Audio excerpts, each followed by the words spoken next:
All right, preparing live. This meeting's being live streamed. Staying in this meeting, consent, da da da. Anyone, da da da. All right, got it.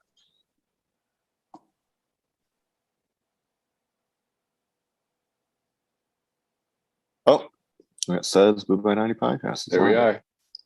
Does it show up on our home? Yeah. So how do I get this off of my screen? What do you mean? Oh wait, never mind. We're good now, I think. Yeah. Blue by 90 podcast live stream. Wait, that was 1 hour ago. Game Day Live with Blue by 90. That's what it's called. All right. I feel like I'm hearing the YouTube and you guys talk at the same time. Oh no. I can see us. I can see me and Kaylin. I cannot see you. I know. I think it's because I'm on. Wait, hold on. There you go. Hold on. Now you're back. Are we good? Yeah, 20-second delay. It's a nice long delay. All right. Are you ready for me to tweet it out? Yeah, go for it. I mean, we're live now. I'll send you the guys the link if you want to. I don't know what you want to do with it, but I just put up on our story that Anthony's here. Perfect timing.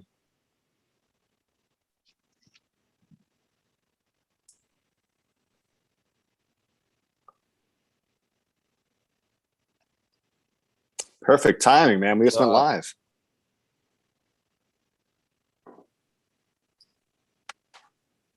Sorry, I'm here. Can you hear me? we can hear you now. Hi, fellas.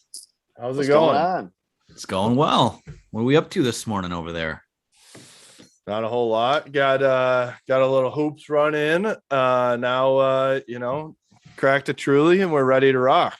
That's right. Well, you can't drink all day if you don't start in the morning, right? That's what That's they right. say. Exactly right. That's what they say. All right. Do we have any viewers? Me. One watching now. I think it's me. Or me, or all of us. It's only just counting one. All right. I'm gonna tweet it out right now.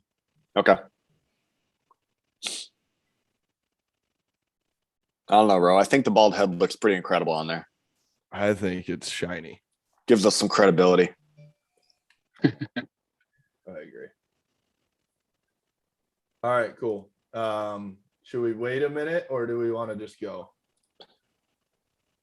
I don't know. No, I think we we're can all kind here. of just go. Yeah, we can just go. It's recording. It's going to upload anyway. Cool.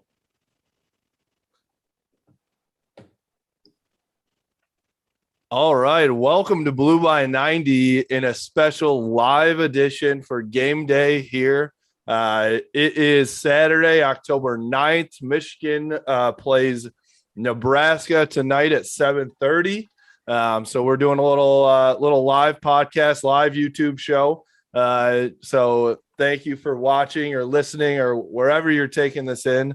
But we've got a special guest today, Anthony Broom from the Wolverine.com now, making moves here. Anthony, how you doing today? I'm doing great. I know when you do my name intro, the other place used to kind of just roll off the tongue. So it's a little, I'm getting used to it still. So it's good to be back with you guys. I think the last time we did this, I was doing this from a parking garage somewhere. So Yeah. now we're all on the same page here. I had to get up. I had to get out of bed a little early for you guys, but just kidding. It's no. I'm happy to be back, and thank you for being kind enough to ask me. No problem. You have a late night last night? No. I was up at like 7. I was up at like 7 this morning. So dog dad problems, right? Oh yeah, I know that. There you go. Well, thank you for joining us. We appreciate it. Michigan, Nebraska tonight. I don't know about you guys, but just on social media, it's in classic Michigan fashion become this big game where Nebraska fans think that they are the 97, team and think that they're big dogs. And so Michigan minus 2.5 or 3, I think now heading into Lincoln. Anthony, what are your thoughts about just kind of the atmosphere, what this game feels like today for Michigan? Yeah, it is. I'm having a hard time putting my finger on this one because when you look at what Michigan, like how these two teams match up, I think that Michigan has the advantage on the sidelines. I think it has the advantage at almost every single position. But I think what could turn this game is what Nebraska gets out of Adrian Martinez. I think that's the one position group where, and it's not even a slight against Cade McNamara / maybe JJ McCarthy, but there's just a little more proven playmaking flair and star power there. And that's going to be a test for the Michigan defense, right? So it's going to be a game about discipline, and discipline on the road is always something that, you take last week out of the equation, which we can't because last week is the most direct. Those are the most direct points of data to show us what this football team is able to do on the road. But I think this Nebraska team's a little better than the Wisconsin team they saw last week. But historically speaking, Michigan has kind of struggled in games like this. And part of it too is I'm weary of things didn't go great the last time Michigan went out and played a night game in a cornfield, which is what Iowa 2016. So, oh man, I think that Michigan. Now here's the thing: is like everything to me in this game points Michigan, but I'm getting this weird like spooky October vibe where I do think like, not to spoiler alert, like I'm sure we'll give some sort of pick later on, but yeah. I'm feeling a game where things are kind of spooky. It's late. People have either been consuming beverages all day or consuming whatever all day, and they're kind of ornery because things aren't going. I just feel like it's going to be kind of one of those spooky escape with a victory type games. If it's that's how I feel going into it. Yeah, and I'm looking at like the ESPN kind of GameCast, whatever thing that they have going on, and they put up the stats of, Michigan and Nebraska. And when you look at Nebraska's points per game, 32.3 to points allowed, about 15.5, and their total yards allowed, you don't expect to see a 3-3 team. Like they're probably the best 3-3 team in the country right now. And like you said, Adrian Martinez, man, he's a playmaker, and that's scary when he's a guy that can run the ball, he can throw the ball. I mean, this defense hasn't really seen that yet this year. Yeah, and that's where it comes down to discipline too. Like these pass rushers are going to have to stay in their rush lanes. When you have a guy that also can move the way that Martinez does, like if he just kind of wiggles outside the pocket and he's extending plays and trying to make something happen down the field, your corners have to hold on a little bit longer too. And that's still a group to me where I'm not crazy about what they have there. They've done fine. It helps when you have a good pass rush, but yeah, it's I think Nebraska's biggest advantage in this game, and yes, they are much better than their record would suggest they are, but I think it's you win in college football with when you get good play out of your quarterback, and Michigan's defense hasn't seen something like this yet. I know people have been saying, oh, well, Noah Vedral kind of gave him some problems. Adrian Martinez is much better than Noah Vedral is. That's not a hot take. Yes. So yeah, we'll see what happens there. It's tough to kind of gauge what's going on here because we don't have enough data points, in my opinion, to really gauge how are we going to play against a mobile QB. Because if I try to look back against when we did play against a mobile QB, I can only pick from like Don Brown's defense. And I'm curious to see how Mike McDonald changes his scheme up to deal with this type of like impact player. Yeah, the one thing that's been really nice about what they've done on defense so far is that they have been able to disguise stuff. They've been able to kind of zig when other teams have zagged. They've made good adjustments. And that's not to say that Don Brown defenses didn't make adjustments, but they more or less just kind of bullied everyone and tried to out-talent everyone. And when the talent was a little lesser those last few years, it didn't happen that way. I feel like this is a defensive staff that has just kind of gone, hey, let's see ball, get ball. We want to put our guys in positions to do the things we know that they're good at. You're seeing it. I mean, forget Aiden Hutchinson. I mean, you can't forget Aiden Hutchinson, but we know he's a star. But You see how David Ojabo has played, and Mike Morris and Chris Hinton and Mozzie Smith. Like, all those guys are playing the best football they've played. And I just think it's because they're just being asked to go do their jobs and play football. It's not rocket science, so to speak, which some of those East Coast defensive gurus like to do that kind of thing. But yeah, I feel also, I don't know if this has been talked about enough either. And I don't know how much it's going to play into Saturday's game, but Mike McDonald is coming from the Baltimore Ravens, where he worked on a defensive staff that saw Lamar Jackson in practice every single day. So I feel like I can't say like we know that he's going to be able to, or we know that he knows ways to slow that down. But I think I could pretty safely say he has a good idea of how to do that. And I think they have the players to do that too. So Nebraska has made some big changes on the offensive line. I think there's one or two freshmen that will be starting up front for them this week. Okay, good luck. I'll raise you Aiden Hutchinson, David Ojabo, Taylor Upshaw, Mike Morris, Josh Ross, Daxton. Like, how are those guys going to handle that? I mean, that's what keeps Nebraska in this game, outside of turnovers or something wacky that happens. Yeah, I think that offensive line is Nebraska fans online this week were like, yeah, we rushed for 400 some yards, whatever against Northwestern with this new offensive line. Scott Frost changed it up. It's, refreshed. Now we're all good. Northwestern is legitimately one of the worst teams in the country. Legitimately one of the worst teams. Statistically, their defense is like 120th in the country. And that probably worked well last week against that. But once you go up against an Aiden Hutchinson, and when you put a freshman left tackle, yes, he's 6'9", 320 pounds.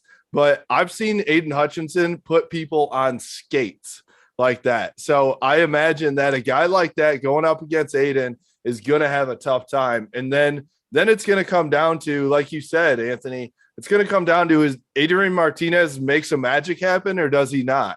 And I think that's how Nebraska has gone for the last 4 years under Martinez. It's been, if Adrian Martinez has a good game, they win. If he doesn't, they lose. And so I agree it's going to come down to that.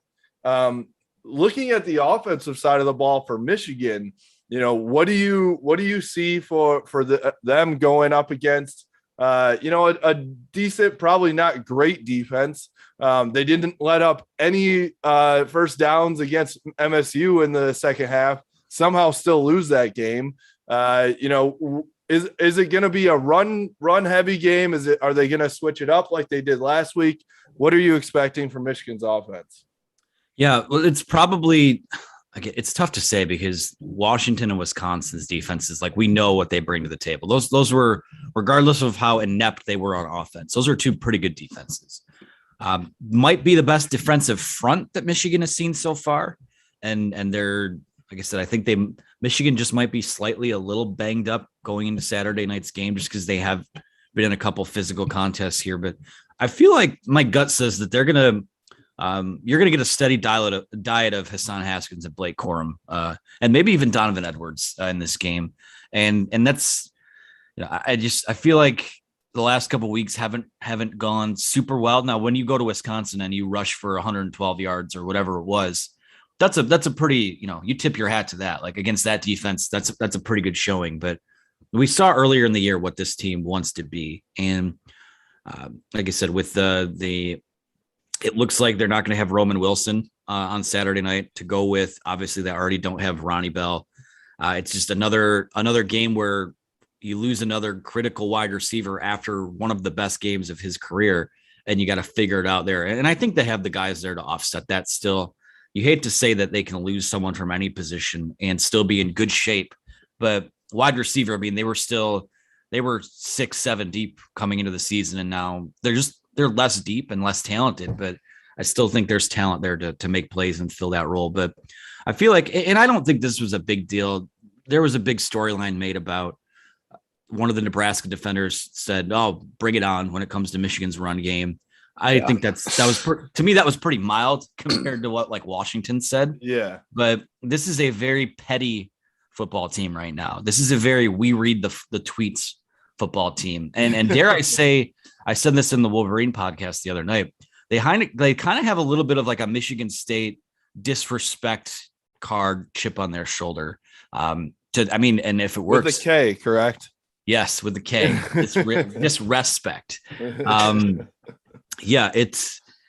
I think this team will internalize that, take on the challenge. I do think that the crowd at Nebraska is going to give them more of a challenge than it did last week. I think Camp Randall is, from what I was told, maybe 75% full, and it's kind of a death march for a lot of those fans.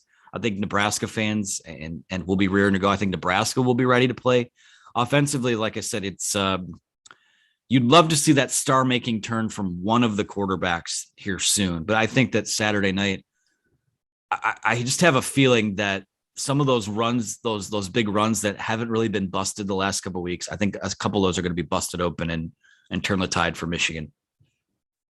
Well, with Roman Wilson out too, like you said, we're not expecting to see him tonight. I mean, there's guys like AJ Henning and Mike Sainristil still that a lot of people expected to have, a little bit more of an impact on the offense. Do you think either of those guys will have a breakout game today? I think similar to how they were sort of prepping AJ Henning to be the punt returner earlier this year, where they're waiting for him to take it. Mm-hmm. I think there's a part of me and just stuff that I've heard throughout the week. I think that guy is ready for a breakout game. And I think he's ready to be a bigger part of this offense. I would love for them to find ways to get him more involved. Not just, I know they do the jet sweeps and the reverses, and they've done a pretty good job when they call his number and getting him out in space. But I would love to see that guy operating out of the slot. I don't. This isn't a direct comparison, but I think some of the things that Michigan can do with him are kind of like Devonta Smith-esque. And I certainly think that he has the requisite athletic traits to be able to do that. I just think for him, he mostly, and someone can correct me if I'm wrong, I think he mostly kind of played running back in high school. So when you turn into this gadget type player at the next level, there's an adjustment period there. I mean, even for example, a guy like Donovan Peoples-Jones, who was five-star guy, as talented as it came, it took him kind of a year or two to, when he was in high school, all he did was kind of return punts for touchdowns and run a 9 route for a touchdown. Like there are intricacies to that position that it just takes time to learn. And the only way to learn is to play. And I really do think that Josh Gaddis, there are a lot of questions about him, but I think one of the things that I really want to see from him moving forward is get a guy like Henning more involved.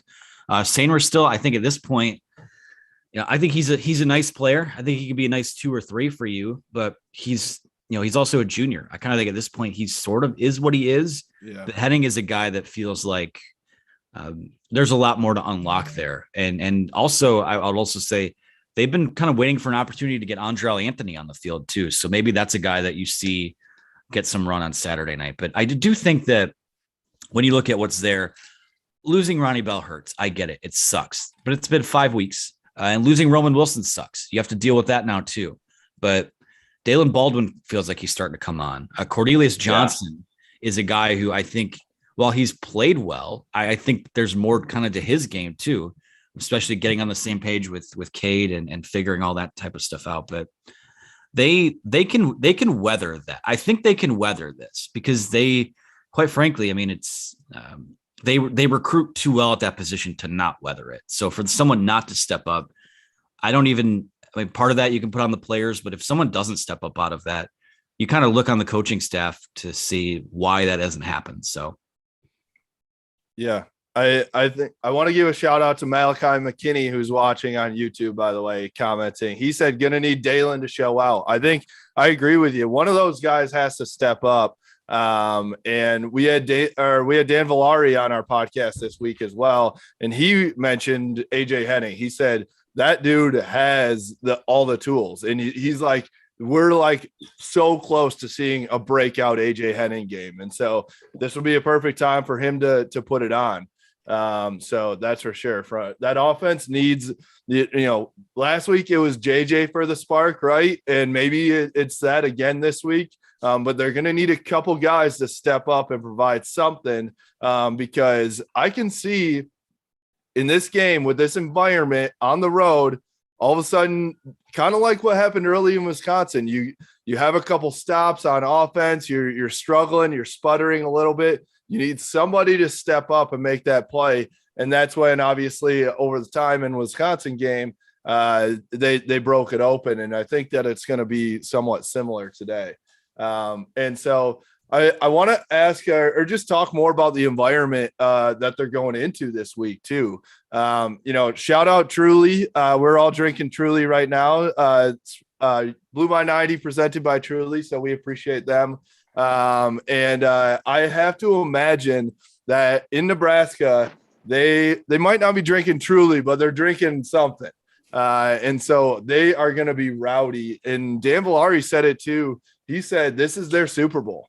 This is, these fans have not forgotten about 1997 and they are still bitter and they still, this is just something that I think that people love Nebraska football at all times, right? And they're through and through. And so when Michigan comes to town for a night game and it's a blackout, I saw tickets were going to be like, they're like $90 at the cheapest for today. So they're showing up. And I think that, to your point, Madison was, from people that I talked to that were there last week, they said it was quiet, seriously, like very quiet.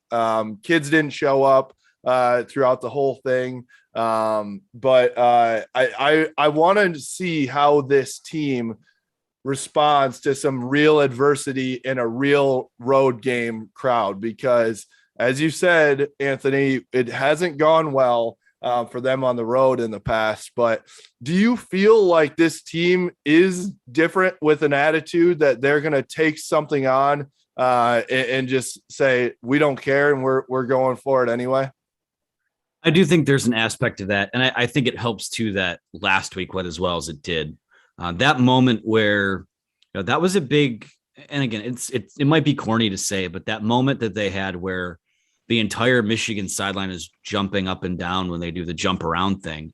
Yeah, that's very different than what we've seen from this team on the road in the past. Like, I used this example a couple podcasts ago, wherever I was, I forget at this point, but when Michigan. Popular. It wasn't meant to sound like that. I'm already kicking myself for no, but like I've been on the field for a couple games towards the end, the bowl game in 2019 against Alabama, the Notre Dame game, the start of the year in 2018, and you go down the sideline, and it was just like it's like a funeral happened there. You just got that deer in the headlights look, and guys just not looking very sure of themselves, and you'd see it with the coaches too.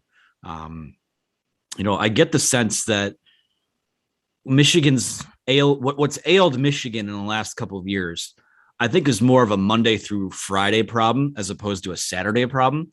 I don't think that preparation or game prep or whatever that dynamic was, I don't think they were getting the work done they needed to get done. But what we saw and what we've seen all year is a team that's come out and it's looked prepared in every single game. Even the Rutgers game, the second half was a disaster, but they come out, they lead 20-3 at the half.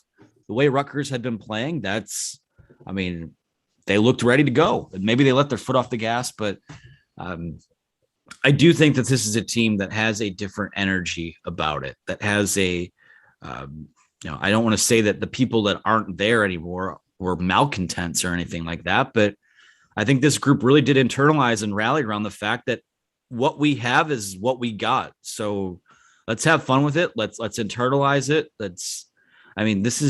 It seems like we've heard every year about, the culture's better this year because the culture gets thrown off whenever they lose to Ohio State. That's the narrative. Right. The culture's bad. Right. But, even after last year's game at Minnesota, there was a media session with Aiden Hutchinson where he's like, the culture's different this year. We feel like we're ready to go. And then we saw what happened. You get punched in the mouth and they never really got up off the mat the rest of the year. And I think that they learned from the senior leadership on this team. I think learn from that too. I think the leaders they have Hutchinson, with how hard that guy works. He sets a tone every day for those guys. Andrew Vastardis is playing the best football he's ever played right now. And the team is rallying around him as well. Despite the roulette kind of thing that's maybe starting to go on with the quarterback position, the team has rallied around those guys, and those guys support each other too. So for sure, camaraderie and the chemistry is as high as I've ever seen it with them. And I don't think, like I said, this is going to be different, a night game. It's these Nebraska fans. I love the Super Bowl comparison, but it's also, Scott Frost, or Michigan has a lot more to lose in this game than Nebraska does. Totally. Scott Frost is, like I said, he's had a rough go of it there in a game between two guys, and this is a game between two guys who came to their alma maters to bring them back to glory, and it's worked much better for Jim Harbaugh than it has for Scott Frost. Obviously, there's still potential that's been left on the table, but this program, this Nebraska team that you'll see on Saturday night, is starving for a signature win under Scott Frost. And I have a stat for you, though. Scott Frost is, let me pull it up here. He is, with last week's win, he is 15-23 at Nebraska. Nebraska is 4-10 after winning a game in his time there. So that's, it might be some. I don't think they come out and win. They don't usually come out and win 2 in a row. Yeah. So, like I said, that's something to keep an eye on too. But I do think that it's funny. So Clayton Safey and I went to Big Ten basketball media day this week. So couple long car rides. And I was like, I feel there are 2 ways I could see this going on Saturday. One, and they both revolve around Minnesota. The first, it reminds me of the Minnesota game from 2015. It was that Halloween weekend where things were really spooky and they had to get out of there on a goal line stand. Yep. That was a Wilton Speight game. Or it could be Minnesota last year where everyone's talking themselves into, I don't know, this is going to be a tough game. But at the end of the day, like, Michigan was more talented at every single position, again, except for probably quarterbacks, and they blew them out. So I know that's not really me locking down a prediction here, but those are the 2 ways I really see. Those are the 2 options for me. I really just don't. I mean, I can envision a scenario how Michigan loses this game on Saturday, but that's how I see it going, more or less. I think there's a huge element here, though, too, of kind of what you were saying earlier, that this team has like a put some respect on my name kind of attitude, right? And like, I think they've embraced that, and they almost like it, like being the villain, right? Like, I mean, they got Ronnie Bell posting the Joker, right? Like, they love being the villain. So the fact that I think they have like the respect part, and they're like, you mean I have the opportunity to go in and just like take the soul of this entire fan base, right? Make everybody on this team just want to quit. Like, to me, the fact that they have that attitude makes me as a fan so excited for this game. And then the fact that you just ran through all the playmakers, I'm like, all right, I'm in.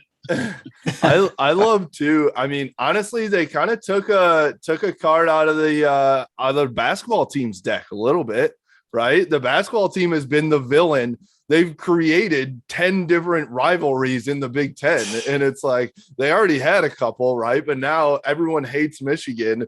And I kind of love it, So it'll be interesting to see how this one pans out. But I agree with you, Anthony. I could see it. I could see this game going a ton of different ways.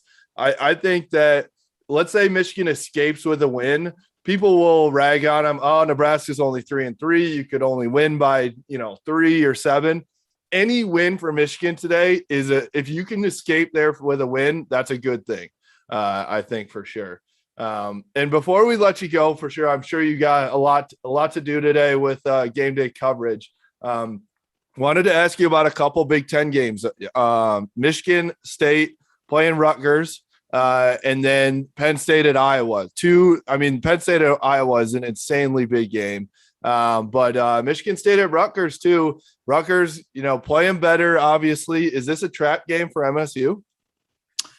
I think it might be. Rutgers hasn't played. I mean, they pushed Michigan to the brink a couple weeks ago, but I don't think they played well. Michigan just kind of played worse in the second half. I don't think Rutgers has played. And then obviously Ohio State comes out and blows them out last week. I feel like, and I don't want to say that Michigan State's 5-0 start hasn't been, legitimate. I think you are what your record says they are. And they've played really good football. I think, shout out to the people who had the over 4.5 wins on them because they cashed it already. But I do think that this being a home game for Rutgers it is a home game, right? I'm not misspeaking. It is. Yes. Yep. Yeah. I think Rutgers, I think Rutgers might be able to get them into a game like what we saw the Michigan Rutgers game be like last year. Maybe not that wild, but I don't think Michigan State's going to go in there and, they might go in there and blow them out. And then we're having a completely different conversation about what the Big Ten East looks like the second half of the year. But yeah, I think that Rutgers will. I do think Michigan State will win, but I think Rutgers will give them a scare. And Iowa, Penn State. This one is probably bigger for Penn State than it is Iowa because the West stinks this year. I think Iowa could afford to probably drop a game and still play in Indy. I don't think that's the case for Penn State when you're looking at, they still have to play Michigan State, Ohio State. So you have one conference loss on your record from not even playing any of those teams. Right. That could be trouble for them too. But I like Iowa in that game as well. I think Kinnick is a different beast, no matter what time of day you play there. I know those fans will be fired up. I also just think they have a better football team. So give me Iowa in that game and give me Rutgers to cover the 4.5 against Michigan State. Oh, all right. All right. There's your picks around the Big Ten from Anthony Broom. And we need an official prediction for the Wolverines at the Huskers tonight as well. Yeah, well, I'll stick to I like making one pick and having it be canon for the entire week. We did the picks over on the Wolverine.com yesterday. I said 27-21 Michigan. I think it's going to be one where I think they just might kind of have to hold off Nebraska late, but I do think that they'll win. And I don't know if it ever will really be too much in doubt, but I do think that they will. I think it's going to be a 4-quarter game. I do think that there's going to be just, again, survive, get to 6-0, get to your bye week. And the nice thing about it, you get to 6-0 in this game tonight. You get the bye week to rest up. Then you get Northwestern, which is probably, that's a win. And that's a fairly easy win. And then it's not like the concern would have been get through this game bye week and then Michigan State's on the other end of the bye week. Like they get a game before that. That's almost like it's not a non-conference game, but it's basically a tune-up game before a big game that comes that last Saturday in October. So I've got Michigan 27-21 over Nebraska tonight. I think they'll cover. I do think the total, I think if you were someone looking to make a play, I think the total is probably what I would look at on this one. And obviously I technically have picked the under here. So that's how I feel heading into Saturday. There you go. There you have it. The expert Anthony Broom from the Wolverine.com. Don't lie to your audience, man. Yeah. The expert among us. The expert. Okay, exactly. Okay. Yeah. Take that. You just do the most research. That's all. That's really it. Right? But go ahead and plug yourself. Anthony, as we said, just joined the Wolverine.com after a long time with Maize and Brew. So plenty of new content there, podcasts, articles, I'm sure. So go ahead and plug it. Yeah, well, you can follow me on Twitter at Anthony T. Broom. That's always a good thing to do because I'm a narcissist and love seeing those numbers go up, up, up. After the game tonight, I believe my role will kind of go. I'll be tweeting throughout the game. I'll be on the message boards throughout the game. Okay. For those of you on there, tonight will be game recap. It will be reactions post and then reaction podcast on the Wolverine YouTube channel. So something like bringing a little bit of flair to these guys to this new website. So excited for that. It'll be a late night, but late nights that ended wins are about as good as they can go. So works for me. For sure. Yeah, we'll I'll call in after about 12 Trulies and then I'll give my expert opinion as well. So go for it. Thanks for coming on. We appreciate it. Enjoy your Saturday. Enjoy a Michigan game day. I'm in the boat too, where it's just like we only get 12 of these a year that are guaranteed. Let's enjoy them. So season's half over after today. So I know, man. It doesn't feel like it, but thanks again for coming on. We appreciate it. Anytime, fellas. Talk to you later. So am I ending this whole thing now? No, I was gonna stay on. There you go. All right, there you go. Just wanted to make sure. Yeah, we'll stay on here and give our picks here in a little bit and our predictions, but Shout out to Anthony for coming on. He's the man. We will have him on as a guest at any time that he can. So we appreciate him coming on. Want to give another shout out to Truly. You cracking the second one? First one, man. I had to finish my coffee. All right. It is noon. So it's time to drink for sure. We got a long day of football, folks. So enjoy it for sure. I hope everyone's enjoying their couch and watching football all day. It always feels like when Michigan has a night game, especially when it's a away game, it's like, oh my God, 7:30 is so far away. So far. Now I'm watching Lee Corso try to make it through his script. Horns up, baby. Horns up. I picked Texas to win that game. I put my little parlay in. I think I've got a good set of picks. He put the Bevo head on. I did see in the comments that apparently Mark Cuban picked Nebraska to beat us, which I saw that sucks. But we'll prove Cubes wrong. Wanted to just talk about what do you guys do on an away game day? Like, what is your do you guys have anything special that you do, or is it just like, I don't know, wake up, get your coffee in? When do you usually start drinking if we're not doing a live podcast, drinking Trulies? I mean, depends on the time. So this is like you said, this is a long day. So I, wake up, shower, chill out, watch game day. And then from noon until midnight tonight, we'll be watching games. Heather and I, we're heading downtown to get some dinner with some friends and then going to watch a game somewhere. So it'll be a little bit different today, but a lot of the games I bet on are early games. So I'm pumped for that. Yeah, I usually kind of get up, get my coffee, just kind of get rolling. And then at some point, I usually text my dad because he's kind of a state guy. So I got to talk some smack or he's trying to say something to me. And then, I'm with you, Jack. It's usually from there. It's like, all right, today's for college football. Yep. Put it on. That's where I am, right? I love it. Yeah, I was playing hoops this morning with a guy who has a wedding tonight. He's a Michigan baseball alum, big, huge football fan too. And he's just like, the bride and groom, the bride is a Michigan former student athlete. He's like, come on, man, come on. You can't. What are you doing? This. So they had someone on game day earlier who was getting married, and the guy doing the ring ceremony, whatever, was like, all right, I just want to interrupt. The score is whatever. Yeah. Got to give updates. Yeah. You have to know if you're having a fall wedding, people are going to be focused on college football. Yeah.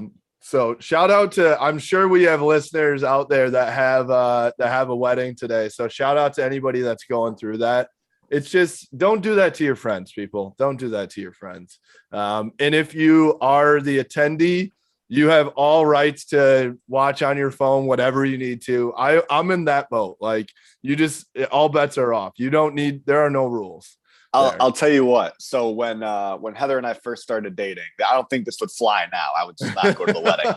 But when we first started dating, it was the Michigan Florida State bowl game, New Year's Eve, and we were at a wedding. Oh, and wow. I'll give props to the Spartans here. They didn't ruin the game for me. Didn't tell me the score. And we went through the entire night, didn't even look at my phone. Next morning, I get up and I watch the game as if it's live. I have no idea what's going to happen. But, big bowl game is a New Year's Six bowl, and I'm going to a wedding. If that happened now, I'd be like, sorry, guys, I can't go. You know better than this, and you shouldn't expect me to come to this. Yeah. That was the biggest bowl game that Michigan's had in a long time. Recent history, yeah. Now, big move. If you're a wedding planner, here's what you do. Somebody getting married on a Saturday in the fall, you just post a TV up above the altar, right? You frame it out for the video. That way everyone's looking towards the people getting married, but they're really watching the game. I like no that. one ever knows. I like that a lot.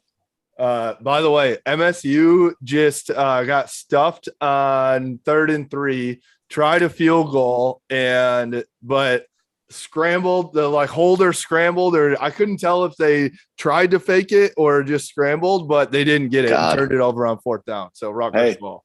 Tuck coming, baby. Tuck coming.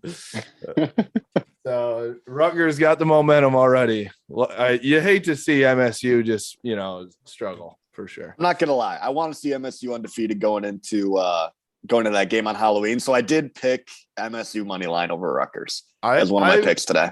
I don't disagree with that. I want to see MSU struggle, but win. So that they're not that good, but they still get get to 5-0. Right. I played the NCAA updated rosters as Rutgers versus Michigan State. And you ever play NCAA and it's like the computer wants you to lose? It's like they do anything they can, right? I'm like, it's like tie game. Noah Vedral's running into the end zone and just drops the ball on the one recovered by Michigan State. You're just like, dude, this is stupid. So Michigan State 17-14 is what I got. All right. That works for me. That's perfect. They struggle and win still. I'm okay with that. What do you guys think about the Penn State Iowa game? That is a gigantic game in the Big Ten here. Iowa, this is going to be, they've had some tests already for sure. But this is going to be a huge test for them. And then Penn State, like Anthony said, it's you have no more room to trip up now. So it's a big lose on both ends, I think, kind of.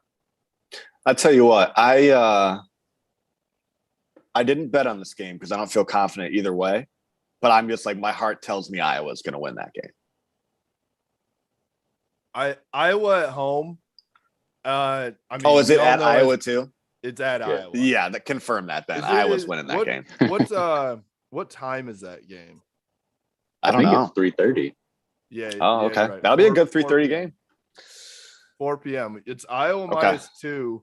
But 3 versus 4. That's a pretty cool Big Ten game, I think. That'll be fun to watch for sure. I will say the slate of games today is perfect. We get to watch Sparty versus Rutgers at noon, Penn State, Iowa at 4, and then right into Michigan, Nebraska at 7:30. It's beautiful. That's my plan.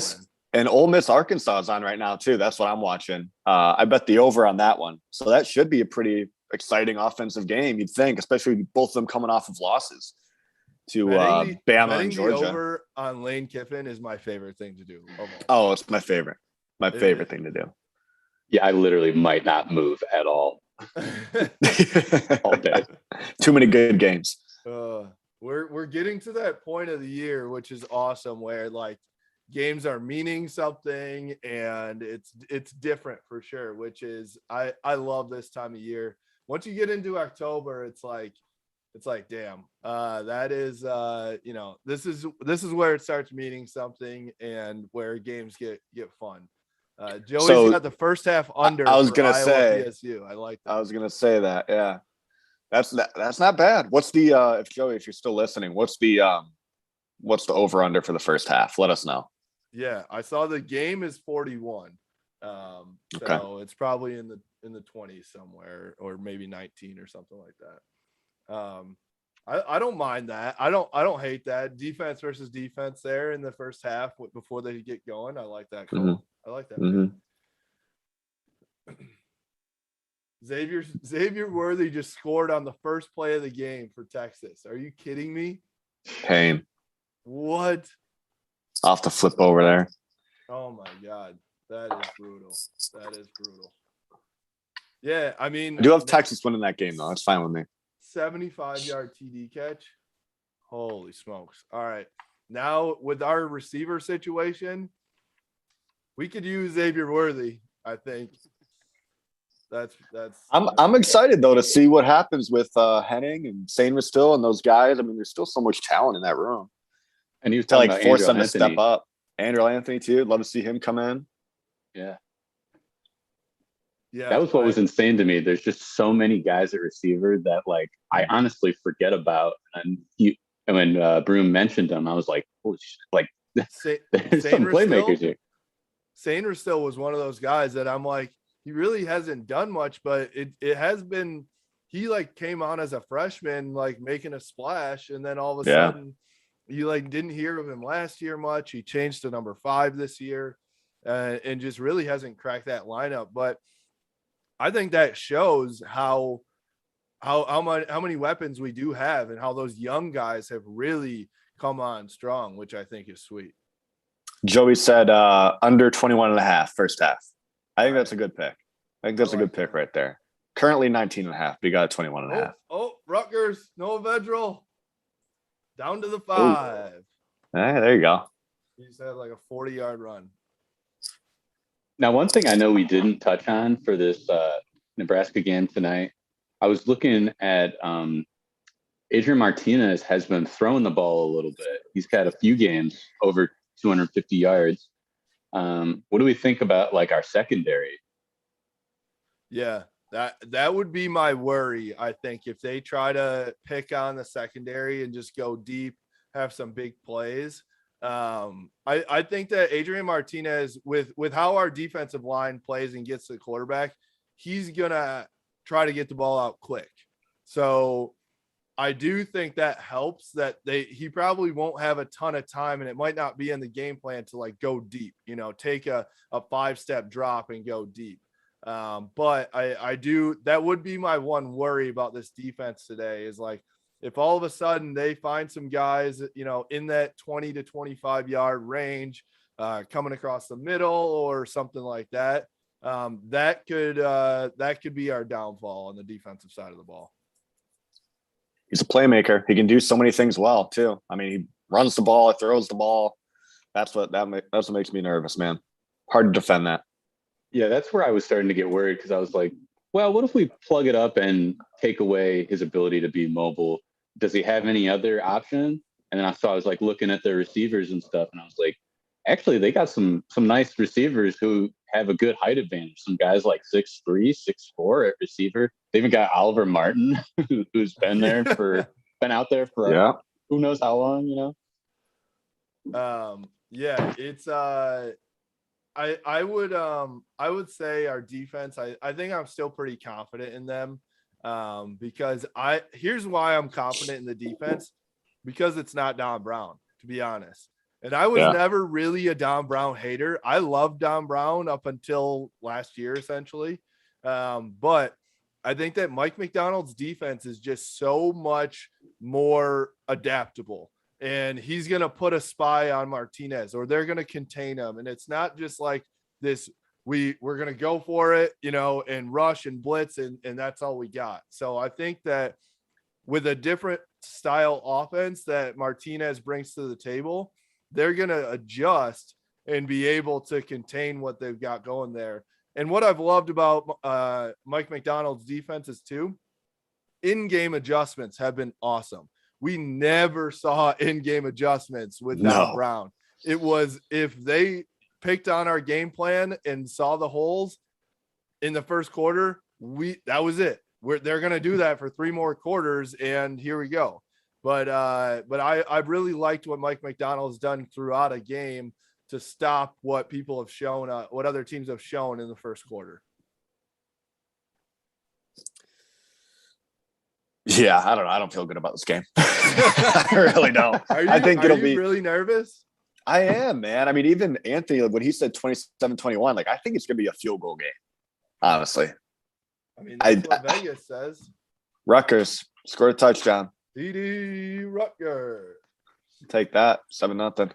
But yeah, I mean, Vegas says it, and Vegas is 99% of the time, they're usually pretty spot on. So it makes me nervous, man, especially night game in Nebraska. There's nothing else for these people to do except go watch a football game. So I think Nebraska is going to have a rowdy crowd, prime time, top 10 Michigan team coming in to Lincoln. I don't know. It makes me nervous, man. I know, but that's kind of what I was saying. Do you get that same impression that they like feed on that energy, even if it's against them? I mean, I hope so. That's what we've kind of got from those guys like Joel and Vastardis and Valari. I mean, they've all kind of said that. And they love that. I know Joey commented again about AJ Henning coming up if Roman's out. I mean, I hope so. I hope he's the guy that goes for 80 plus today. And then I think I'd rather see Henning than Andrell Anthony. For sure. Shift things around and get Henning the ball rather than just like plug in Anthony and still use Henning in the way you have. Right. But another guy too that Andy Case brought up. Do you think we'll see Christian Dixon at all? Maybe. Oh, yeah. I think between Christian Dixon, Henning, Andrell Anthony, I mean, I'm saying the whole roster at this point, but and Dalen Baldwin. Dalen Baldwin could get some play too. He's gotten in there and he's been, I think, banged up at times. But that would be, I think, to your point, Kalen, it's not, yes, Ronnie Bell is the man. Yes, he's very good. Yes, Roman Wilson had a breakout game. But it's not there, like there's this huge drop off between those guys and these next up guys. That's why I'm not like super concerned about that. Jack, to your point, I'm nervous only because of the environment. That's why I'm nervous. Yeah, I'm nervous because of the situation, because going on the road, because of what's happened with Michigan in the past. But we tweeted it out. We put it out there. The stats are staggering, like legitimately, like this offensive line with these guys with less than 5 starts on the O-line. Like, I'm sorry, you're going to have a bad time against Aiden Hutchinson.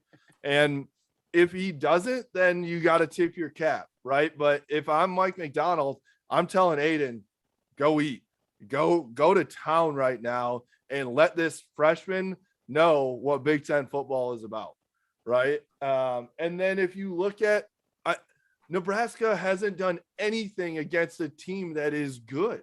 They just have not. I'm sorry. Northwestern stinks. They lost to Illinois. They didn't give up a first down against Michigan State in the second half, and Scott Frost found a way to lose that game. I don't want to be overconfident, but like, I cannot get on the train that Nebraska is a good football team. I think it's just Adrian Martinez. That's what scares me more than anything, because he can do so much. I mean, we've seen it from our end with Denard Robinson, right? Like, you have a guy that athletic and can make plays, extend plays, throw the ball, run the ball. They can do a lot more than they should be able to do. That's the biggest thing for me. I'm not worried about anything else. Just Adrian Martinez is he's a monster. I feel like as Michigan fans too, we just have such bad experience with trauma with these mobile QBs, man. It's just like I can't trust any of them anymore. You combine a mobile QB on the road at night in a crazy environment. It's like, shit, that's like the perfect storm. Getting Penn State flashbacks, man. Yeah, exactly. Oh man. But I think that how I see it is 90% of the time, better teams win games. And I think Michigan is the better team in pretty much every facet of the game. If you look at Nebraska and what they've given up in the run game too, they've given up a lot of rushing yards. And so I see Josh Gaddis just saying, hey, Washington type of game where we're going to have a plan B, but until you stop this run, we're going to run it down your throat type of thing. I saw Joey said as well, I could see Gaddis calling 2 or 3 flea flickers just because it worked once.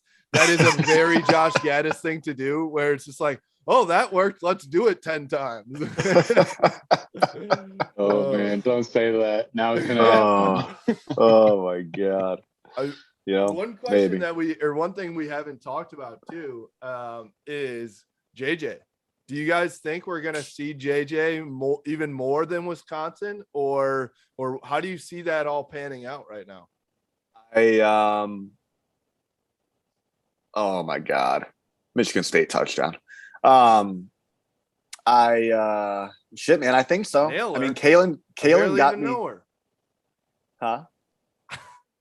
What? It was Jalen Naylor who scored the touchdown. So I said Naylor. I barely even know her. Yeah. I think it said Taylor. I'm like, what the fuck are you talking about? Sorry. I mean, Kalen's got me on the bandwagon, man. I think JJ is they'll kind of use him the same way they did last time, but I think it also depends on Cade. If he's playing well, then maybe we don't see JJ as much. But if he's like doing okay or not doing so great, maybe you see JJ a little bit more. I don't know. Depends on the flow of the game in my head. They'll definitely put him in at some point to do kind of his thing, right? I think, 100% put him in and just do read option. Just run 3 in a row and hurry up. See what happens. I don't hate that at all. But I want to see him throw it a couple times in real time, not like in the fourth quarter when we're up by 3 scores. Because I think obviously now he brings in a package where he can run the ball, right? He can pull it and run. And so that's why they want him in there. But if you just have him throw a couple times, now defenses they have to account for that. Right. And so maybe that makes JJ the guy. But I think it just makes it so that all right, even if he doesn't become the guy and he's coming in certain packages, if we're able to throw out of those packages, defenses are going to be like, shit, what do we do? So I don't know. My gut tells me that Cade McNamara has done a fantastic job here at Michigan and hasn't screwed up. And Jim Harbaugh is loyal to his guys. And as long as he doesn't screw up, he's not going to take that starting spot away from him. The stat is that Cade has 0 turnovers and 0 sacks, I believe, in his career. Knock on wood right now. Yeah. But wow. That is crazy. I know it's only been, essentially less than a full year of starts. Still always still pretty crazy, especially last year when they were not a good football team and not a good offensive line.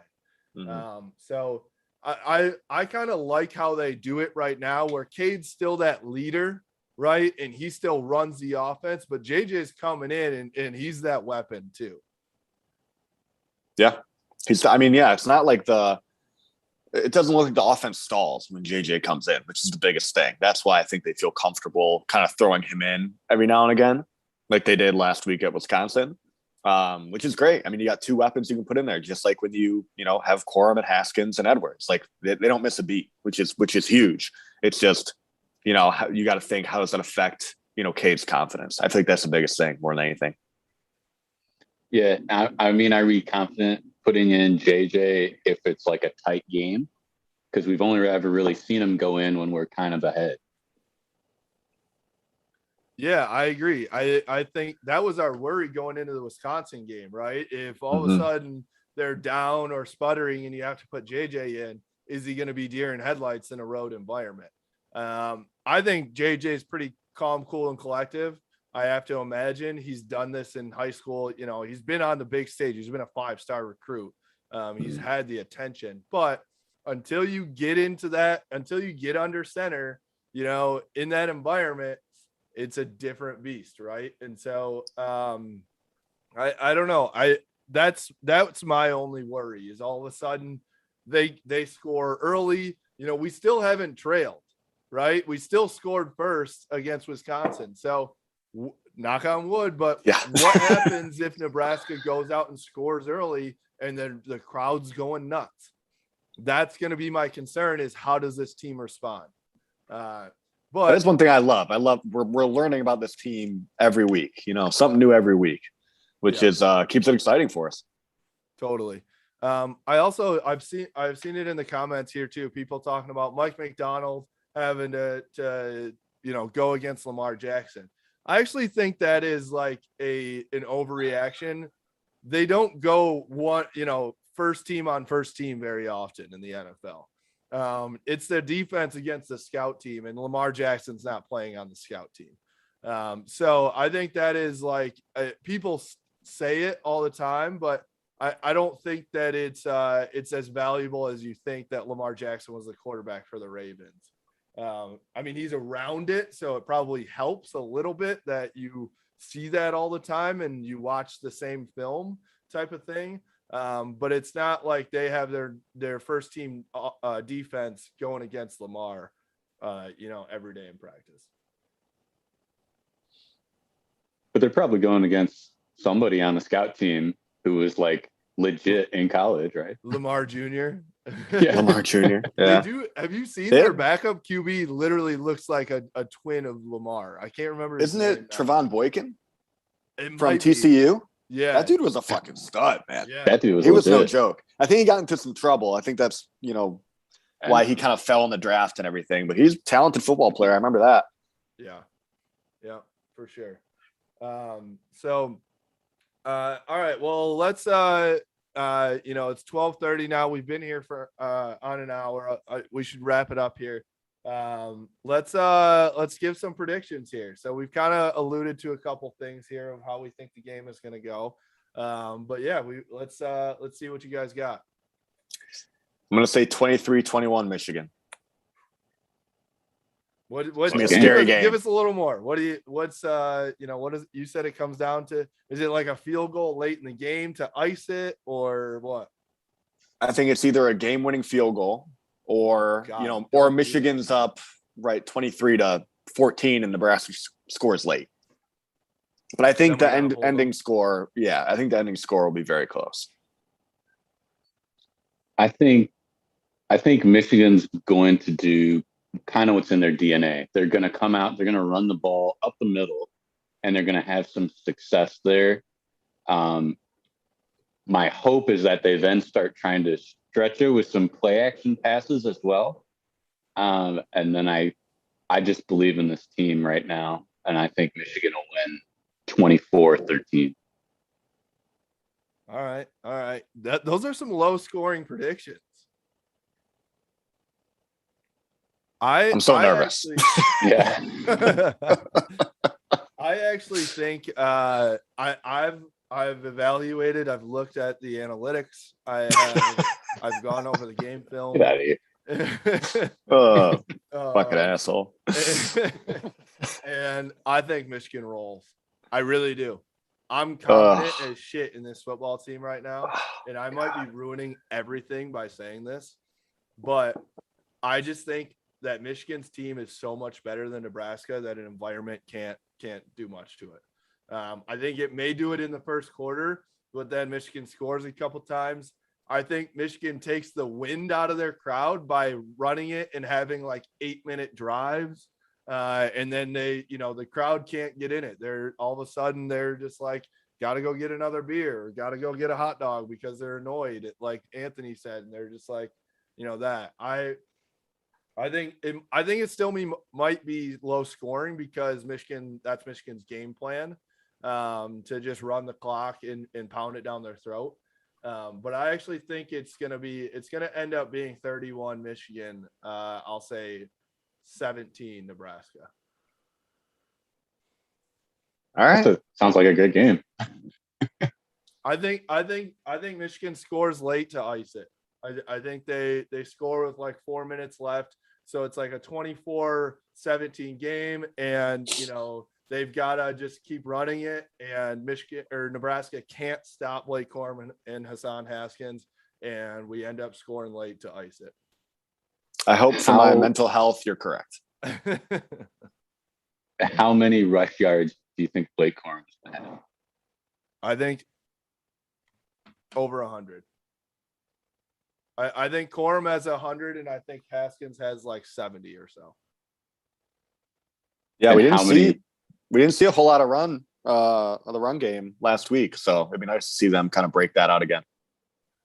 How many passing touchdowns for Cade? 1. I'm gonna say 1. That's fair. Okay. I think Cade has a stat line like he did early in the season, where it was like he's like 9 of 12 or 13 or something like that for 150 yards, but doesn't turn the ball over, and doesn't do anything special. That's how I see this going. What do you guys think JJ's stat line is going to be? I'm going to say he's 2 of 3 for 57 yards with 29 yards rushing. Oh, I like that. Damn it. I was going to say 31. Write that down. Now the real question, what is Dan Villari's stat line? Hopefully 1 for 1 with a 50-yard dime.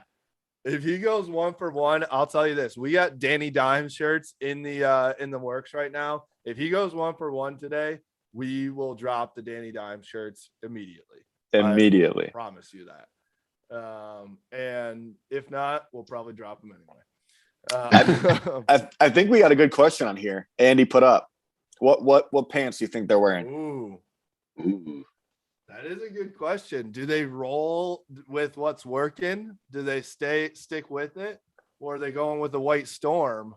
I don't mind the white storm versus a blackout in their stadium. That's what I'm thinking. If they're doing blackout, I think Michigan goes the opposite with all white. That's what I think too, yeah. I like that. I like having them have 2 back-to-back road games and wearing different things. That's pretty cool. I love it. That's pretty cool. But I will say the white on navy looked pretty sweet last week too. It looked fucking fresh. I liked it. So, yeah. Nebraska, are they going all black jerseys? I think so. Are they? I know at least crowd black jerseys, is doing I think. blackout. Gosh, I don't know. Maybe they're not doing all black. I'd assume so. I think they're doing all black. I thought so. Maybe. Let's check their Twitter. Yeah, see if they put anything up. Any preview or anything. I mean, all black is sick. I wish Michigan could do like some all black stuff, but it doesn't really jive with their colors, so I understand why they don't do it. I do. But all black just looks fucking sick. I do think it's cool that Bussin' with the Boys for Barstool, Taylor Lewan and Will Compton. Will Compton went to Nebraska. Taylor went to Michigan, so they're going. Yeah. I don't see anything with jerseys. Maybe they're not then. Maybe they're just doing regular. Sometimes when a crowd does like an all something, the team doesn't like to do the same so that they can like stand out and see each other. But all right, well, we'll end it on that. I would love to see the all whites. Let's get a win today, boys. Let's get a win. I mean, 6-0. Come on. I'm telling you, if we can get a W today, go into the bye week like Anthony said, and then come back for Northwestern, it's going to be the most lit tailgate out there, and we're going to pound Northwestern, and it'll be just like a coming out party. I can't wait.